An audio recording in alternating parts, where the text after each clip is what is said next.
Good morning everyone. Welcome to the Swastik Education Campus. Today we are going to continue our chapter number 1 from the EVS textbook. Okay, from page number 7. Okay. Do animals see colors? क्या animals जो है वो colors देख पाते हैं? Animals cannot see as many colors as we can. Animals जो है वो बहुत ज़्यादा color नहीं देख पाते हैं जैसे कि हम देख पाते हैं. See how things in these pictures will be seen by some animals. अब आप देख सकते हैं इन पिक्चर्स में कि कैसे एनिमल्स जो है वो अलग अलग पिक्चर्स देख पाते हैं अलग अलग साइड से. देखिए ये जो फर्स्ट पिक्चर है उसमें थोड़ा सा कलरिंग दिख रहा है, सेकंड पिक्चर में और ज़्यादा, थर्ड में बिल्कुल ग्रीनरी दिख रहा है एंड फोर्थ पिक्चर में ब्लैक एंड वाइट दिख रहा है. तो ऐसे एनिमल्स जो है वो अलग अलग साइड से अलग अलग पिक्चर्स अलग अलग कलर्स देख पाते हैं. It is believe that the animals and that are wake in the day time can see some colours. Those animals that are awake at night can see things only in black and white colors. ये मानना है कि जो animals दिन में जगते हैं तो उनको थोड़े कलर दिख जाते हैं, लेकिन कुछ एनिमल्स ऐसे हैं जो रात में उन्हें सिर्फ ब्लैक एंड वाइट ही नज़र आता है, उन्हें कलर नहीं दिखता है. In class 4 you read that we can not see birds ear easily. आपने क्लास 4 में देखा होगा कि कौन से बर्ड्स के कान दिखते हैं, कौन से एनिमल्स के कान नहीं दिखते या दिखते हैं, right. So they have a small hole in place of ears that covered with feathers. तो आपने बर्ड्स में देखा होगा जो अगर उनके कान होते हैं तो वो फीदर से छुपे हुए होते हैं. Write the names of 10 animals whose ears can be seen. ऐसे एनिमल्स का नाम लिखना है जिसके कान दिखते हैं, 10 एनिमल्स का. सो एलिफेंट, जिराफ. सो एनिमल्स के तो मोस्ट ऑफ के सबके कान दिखते हैं, तो आप यहाँ पे मेंशन कर सकते हो. Write names of some animals whose ears are bigger than our ears. तो ऐसे एनिमल्स का नाम लिखना है जिसके कान हमारे कान से भी बड़े होते हैं. जैसे रैबिट के कान बड़े होते हैं, एलिफेंट के कान बड़े होते हैं, जिराफ के कान बड़े होते हैं, राइट, हमसे बड़े होते हैं. सो ऐसे आपको यहाँ पे 5 नेम मेंशन करने हैं. Think is there some link any relation between the size of the animals ears and their hearing capacity. क्या ऐसा है कि जो बर्ड्स एनिमल्स में जितने उनके कान हैं वो उतना ही उनके सुन पाते हैं? यस, ऐसा ही होता है. जितने बड़े उनके कान वो उतना ही सुन पाते हैं. सबसे ज़्यादा सुनने का सेंस इसमें ज़्यादा रहता है एलिफेंट में, क्योंकि उसके कान सबसे बड़े होते हैं. देखे ना आपने. Try this. For this activity, find a quiet place in your school. Tell one of your friends to stand at a short distance and ask him to say something softly. ये एक्टिविटी आपको एक ऐसे area में करनी है जहाँ के आसपास बिल्कुल भी साउंड ना हो और आपके फ्रेंड को कुछ डिस्टेंस पे खड़े रहने के लिए बोलना है और उसे कुछ बोलने के लिए बोलना है. The rest of you should listen it carefully. और आपको वो आवाज़ बिल्कुल ध्यान से सुननी है. Then all of you put your hands behind your ears as shown in the picture. अब आपको अपने हाथ इस तरीके से कान के पीछे ऐसे खड़े रखने हैं. अब आपको क्या सुनाई दे रहा है? Now the same child asked to say something again as softly as before, in which case the sound sharper. Ask your friends too. अब जैसे ही हाथ हमारे यहाँ पे आएंगे तो क्या होगा, वो सेम ही टोन में बोल रहा होगा आपका फ्रेंड, लेकिन आपकी जो सुनने की जो क्लियरेंस है, साउंड बिल्कुल आपको क्लियर सुनाई देगी जब आपने ऐसे इस तरीके से कान रखे होंगे. तो put your hands over your ears and से something. Can you here your own voice. क्या आप अपने कानों को बंद करने हैं और जब आप खुद बोलोगे तो आपको आपके साउंड कैसे नज़र आएगी, जैसे कि आपके कान में कोई बोल रहा है, right. Seat near a desk. अब आपको क्या करना है, डेस्क के पास बैठना है. Tap the desk once with your hand. Listen carefully. Now put your ear on the desk as shown in the figure. Tap on the desk once again with your hand. Listen again. Is there any difference in the sound of the tap. अब आप desk पे without आपका sir ऊपर होगा, ये आपने school में किया होगा, राइट. जब भी आप बैठे होते हो स्ट्रेट और आप बेंच पे इस तरीके से टैप करते हो, इस तरीके से टैप करते हो तो वो साउंड अलग होगी. लेकिन जैसे ही आपने इस साइड की तरह सर बेंच पे रखा हुआ है फिर आप टैप कर रहे हो हैंड से तो उसकी साउंड अलग होगी. This is how snakes hear. They do not have any external ears. They only feel the vibration on the ground. और जो स्नेक है उसके कान नहीं होते हैं जिस तरीके के बाकी एनिमल्स के होते हैं, राइट. वो क्या सुन पाता है, वो सिर्फ वाइब्रेशन ही सुन पाता है. हम कोई दूसरे एनिमल्स की, तो उसकी जो वाइब्रेशन का सेंस है सुनने का वो बहुत ज़्यादा स्ट्रॉन्ग है कंपैरिजन टू अदर इंसेक्ट्स और animals. Sending messages through sound. अब यहाँ पे क्या होता है, अब मैसेज भेजा जा रहा है उनके साउंड से। अब जैसे कि हम बोलते हैं कुछ गेम खेल रहे हो तो हम बोलते हैं कि अगर मैं क्लैप करूँ तो आप लोग यहाँ पे आ जाना, अगर मैं 2 टाइम्स जंप करूँ तो आप सब मुझे टच करना। तो ये सारी क्या है, एक एक्टिविटी होती है जिससे हम ये देखते हैं कि ये करते हैं कि अगर मैं ये चीज़ करूँ तो आप मेरे पास आ जाना। ठीक है, ऐसे गेम भी खेलते होंगे आप। High up on a tree, a langur warns the other animals of dangerous like a tiger or leopard. For this, it gives a special warning call. So monkey की साउंड कैसे रहती है, होपिंग की रहती है, राइट। सो ये क्या कर रहा है, एक ट्री पे बहुत हाई स्पेस पे खड़ा है और ये क्या कर रहा है, टाइगर और लेपर्ड का जो डेंजरस है वो अपने कुछ साथियों को बता रहा है कि यहाँ पे टाइगर है और लेपर्ड है। तो वो कैसे बता रहा है, वो अपना साउंड इस तरीके से बोल रहा है कि वो दूसरे एनिमल्स उसके साउंड को पहचान लेते हैं। Birds also give alarm calls to warn about the danger. So इसी तरीके से बर्ड्स जो है वो भी दूसरे एनिमल्स का जो खतरा है वो अपने साथियों को बता देते हैं।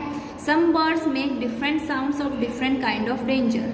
अब जैसे जैसे डेंजर होता है, डेंजर बहुत बड़ा होता है तो वो अलग अलग साउंड उनकी निकलती है। तो ये जो चीज़ है ना वो बर्ड्स में रहती है कि इस साउंड से हमें डेंजर है ये पता चल रहा है, या इस साउंड से हमें फूड मिल रहा है उस जगह पे ये पता चल रहा है। For example, there is a different warning call if the enemy is coming from the sky or if the enemy is the on the ground. जैसे कि यहाँ पे अलग ही एक आवाज़ होगी जब कोई भी शिकारी उनके पास जा रहा है ग्राउंड से या फिर स्काई से कुछ खतरा उनके पास आ रहा हो। The staff officers of the sanctuaries and national park can also locate the direction of the animals like tiger lion by the sound of alarm call of bird. अब जो जू में रहते हैं या सेंचुरीज में जो ऑफिसर्स रहते हैं उन इंसानों को भी इन चीज़ का पता लगने लग गया है कि बर्ड्स के इस साउंड पे टाइगर या लायन का या फिर कोई ऐसे डेंजर एनिमल का खतरा होता है, क्योंकि वो इस तरीके से साउंड करने लगते हैं, right. Fishes give alarms call by electric signals. Fishes अपना जो डेंजर्स का जो साइन है वो इलेक्ट्रिक सिग्नल से देती है, यानी कि वो बार बार जंप करती है पानी में, राइट।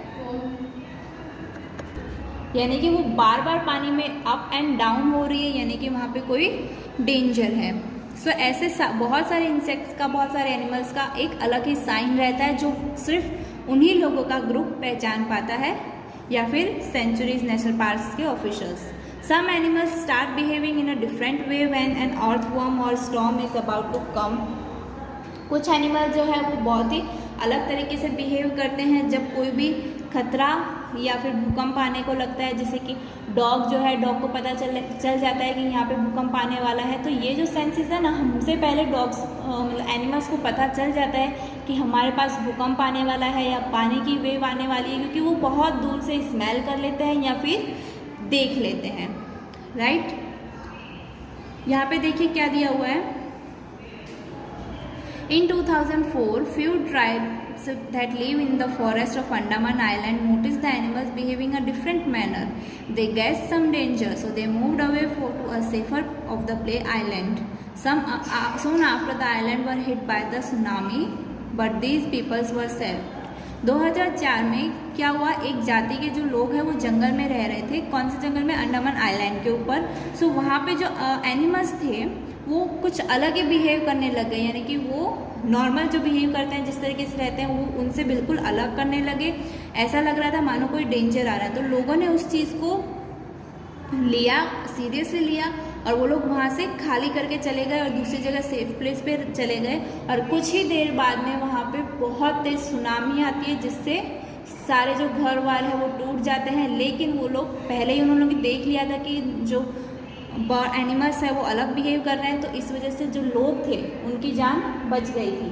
तो ये चीज़ें हमें हमेशा नोटिस करनी चाहिए। जब भी कोई बर्ड एनिमल इस तरीके से अलग बिहेव करता है तो हमें ये देखना चाहिए या तो वो डेंजर में है या फिर कुछ डेंजर सिचुएशन हमारे पास आने वाली है जो रिलेटेड टू अर्थ होती है, ओके, क्योंकि उनको ये सेंस बहुत ज़्यादा स्ट्रांग हो रहता है, उनको पहले पता चल जाता है। Dolphins also make different sounds to give messages to one another. Dolphin जो है वो भी साउंड करने लगती है, दूसरे को मैसेज पहुंचाती है। The scientist believe that animals have a special language of their own. Scientist का ये मानना है जो भी एनिमल्स रहते हैं उनकी एक अलग ही स्पेशल लैंग्वेज रहती है, जिससे वो दूसरों को बताते हैं कि यहाँ पे साउंड, यहाँ पे एनिमल्स का खतरा है, यहाँ पे कोई अर्थक्वेक का खतरा है, या फिर वहाँ पे उनको फूड मिल रहा है। सो इनका अलग अलग ही लैंग्वेज होता है जो हम इंसान नहीं जान पाते। Can you understand the sound of some animals? क्या आप किसी एनिमल्स का साउंड पहचान पाते हो? Which ones? यस, हम डॉग का पहचानने लगते हैं। अगर कोई स्ट्रेंजर आता है तो वो बहुत ज़्यादा ज़ोर ज़ोर से बार्किंग करने लग जाता है, जिससे हमें पता लगता है कि वो कोई स्ट्रेंजर आया है। Do some animals understand your language? Which one? क्या आपके कोई एनिमल्स जो है वो आपकी लैंग्वेज समझते हैं? यस, जो हमारे डोमेस्टिक एनिमल्स हैं जो हमारे साथ काफ़ी सालों से रह रहे हैं वो हमारी लैंग्वेज समझते हैं, जैसे कि डॉग हुआ, कैट हुई, जो हमारे पेट एनिमल्स होते हैं, राइट? से with it with the sound. Just like the birds and dolphins you can also make your own language of sound for giving news messages. आप बर्ड्स की तरह, एनिमल्स की तरह, डॉल्फिन की तरह भी आप अपनी एक लैंग्वेज बना सकते हो जिससे आप न्यूज़ मैसेजेस पहुंचा सको। Remember that you have talk to your friends with only sound and no words. How and when will you need to give an alarm call? For example, when the teachers enters the classroom, walking, waking, sleeping. Some animals, अब देखिए, अब आपको एक ऐसी language बनानी, जैसे कि मान लीजिए आपने क्लासरूम में स्लीप हेड डाउन करके बैठे हो और अचानक से टीचर आ जाए, तो आपको अपने फ्रेंड को किस तरीके से बोलना है कि जल्दी से उठो, टीचर्स आ गई है। आप ऐसे बोलोगे तो टीचर्स को तो पता चल जाएगा। तो आपको अपने फ्रेंड को एक अलग अलग एक्शन करके बतानी है, जिससे, या फिर एक अलग साउंड करना है जिससे उनको पता चल जाए कि टीचर आ रही है। या फिर आप क्लैप कर सकते हो, या फिर आप हाथ से कोई बेंच पे टैप कर सकते हो, राइट? तो ये सारे हमारे साउंड होते हैं। Waking, sleeping. Some animals go into a long deep sleep in certain seasons. कुछ एनिमल्स जो है वो बहुत लंबे समय तक सोते हैं कुछ मौसम्स में। Then they are not seen for many months. फिर वो लोग कुछ महीनों तक नहीं दिखते हैं।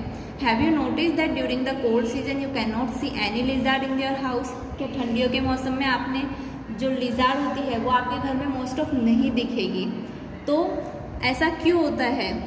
वो बहुत लंबे समय तक एक जगह पे सो जाती है। तो ऐसे बहुत सारे एनिमल्स होते हैं जो गहरी नींद में चले जाते हैं कुछ महीनों के लिए, जैसे कि छिपकली ठंडे मौसम में हमें ज़्यादा नहीं दिखेगी हमारे घर में। अब हम बात करें स्लोथ बियर की। It look like a bear but it not. ये बियर की तरह दिख रहा है लेकिन ये बियर नहीं है, ये स्लोथ है। It spends almost 18 hours a day sleeping while hanging upside down a tree branch. ये दिन के 24 घंटे में से 18 घंटे जो है वो सोने में बिताता है। अपने ट्री की जो एक डाल है उसके ऊपर लटक के ये सो सकता है। The sloths eat the leaves of the same tree on which it live. जो स्लोथ है वो उसी पेड़ के पत्ते खाता है जिस पे वो रहता है। It hardly need anything else. इसको मुश्किल से कुछ दूसरी चीज़ें चाहिए होती है, अदरवाइज ये इसका लीव्स में पेट भर जाता है। When it has eaten enough leaf from that tree, it moves to the nearby tree. जब वो एक पेड़ से बहुत ज़्यादा पत्ते खा लेता है तब जाके वो दूसरे पेड़ पे जाता है। Sloth live for about 40 years and in that time it moves only 8 years. ये कब तक इसकी लाइफ रहती है? इसकी कम से कम 40 साल तक लाइफ रहती है, लेकिन इन 40 साल में वो कम से कम 8 या 9 पेड़ों पर ही ये जाता है। ये सोचिए, इतने पत्ते खाली ये 8 या 9 पेड़ पर ही जाता है, यानी कि ये कितना सोता है। Once in a week it comes down from the tree to relieve itself. ये हफ्ते में एक बार उस पेड़ से नीचे उतरता है अपने आप को रिलैक्स करने के लिए। सो आप ऐसा बिल्कुल भी मत करना। आपको 18 घंटे नींद नहीं लेनी है, आपको पढ़ना भी है, आपको खेलना भी है, आपको सारी एक्टिविटीज़ करनी है। Time for which sloth is awake. अब कितने घंटे वो जगता है? खाली 6 आवर्स ही वो जगता है, बाकी के 18 आवर्स जो है वो नींद में रहता है, right? If you were to show a sloth's daily routine in a 24 hour, this is what the clock would like. How will you show the clock for a house lizard in a winter? अब winter में अब आपको यहाँ पे बताना है winter में आपको छिपकली कितनी बार दिखी, जगते हुए या सोते हुए. ओके, ये इसलिए फिलअप नहीं किया हुआ है. Given here is the sleeping time of some animals. Right below each picture for how many hours. अब ये जो है देखिए वो 2 का दिया हुआ है. ये 2 आवर्स होते हैं, 2 आवर्स, यानी कि एक जो पट्टा है वो 2 आवर्स का होता है. राइट. सो अब ये देखिए ये कितने घंटे सो रहा है. सो 2 + 2 4 हुआ. तो ये काऊ कितने घंटे सो रही है, 4 आवर्स. यानी कि जो ब्लैक दिया हुआ है वो उनका स्लीपिंग टाइम है. 2 + 2 + 2 + 2 + 2 अगेन 2 अगेन 2 अगेन 2 अगेन 2, यानी कि 1 2 3 4 5 6 7 8 9. कितने टाइम्स 2 है, 9 टाइम्स. 2 9 ज़ा 18 आवर्स. यानी कि पाइथन जो है वो भी 18 आवर्स स्लिप करता है. जिराफ कितने आवर्स स्लिप करता है, only 2 hours. And cat 2 + 2 2 2 2 2. How many times are given 2, 1 2 3 4 5 6, यानी कि 2 × 6 2 6 ज़ा 12 आवर्स. कैट जो है वो 12 आवर्स होती है. When you see different animals, do you have any question about them? Make a list of 10 such questions. आप अगर दूसरे एनिमल्स को देखते हो तो क्या आपके मन में कोई अलग क्वेश्चंस आते हैं? आपको ऐसे 10 क्वेश्चन की लिस्ट बनानी है. वाओ, नेक्स्ट पेज पे देखिए कितना अच्छा टाइगर का पिक्चर्स दिया हुआ है. रियल लग रहा है ना. A tiger can see 6 times better at night than most of us. जो टाइगर है वो रात में दिन से 6 गुना ज़्यादा अच्छी तरीके से देख सकता है. यानी कि उसका जो है वो देखने का सेंस वो रात में बहुत अच्छा होता है comparison to another animals. The tiger's mustache is very sensitive and can sense the movements of any vibration in the air. It helps the tiger move in the dark and find its pray.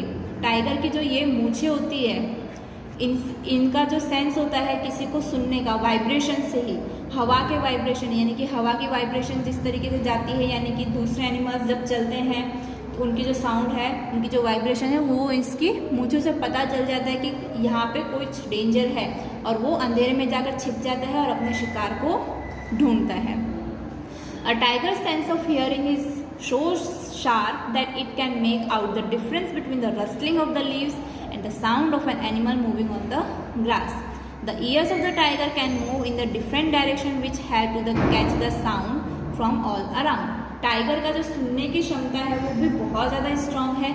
इतनी strong है कि वो पता कर सकता है कि कौन यहाँ पे किस पेड़ के पत्ते हिल रहे हैं या फिर कोई दूसरा एनिमल ग्रास पे चल रहा है. इतना शार्प है.